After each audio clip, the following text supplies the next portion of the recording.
nearly 300 years, humans thought they were alone in the Koprulu sector. They were wrong.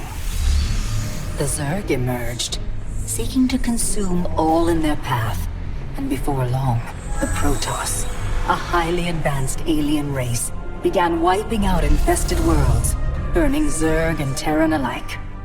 A three-way war, unlike anything humanity had ever faced, erupted almost overnight. All the while, a human civil war raged. Marshal Jim Raynor vowed to oppose the corrupt dictator Arcturus Minsk for the betrayal of the woman he loved, Sarah Kerrigan. Boys. How about that evac? Damn you, Arcturus.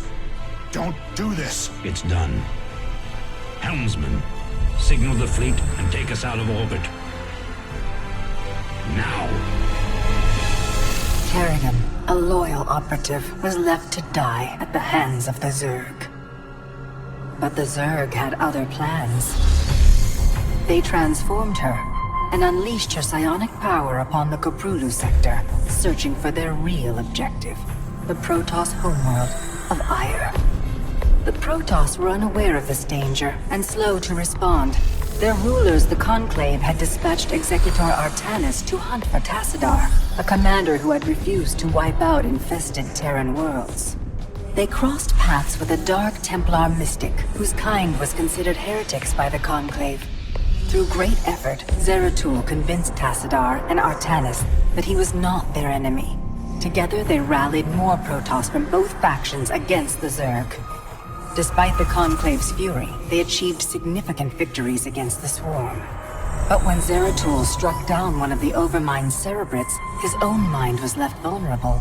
From his thoughts, the Overmind gleaned Ire's true location, and the Swarm descended upon the Protoss homeworld with all their might and fury.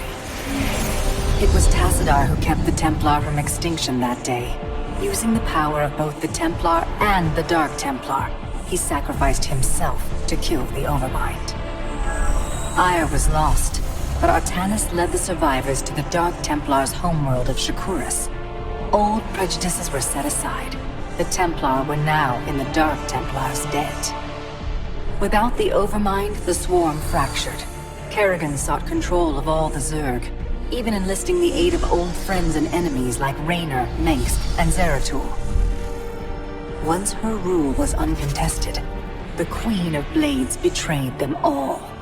Billions of humans and Protoss were killed. The Zerg stood unchallenged, but to the relief of all, the war seemed to end there. Zeratul suspected the Zerg had fallen under the control of dark forces.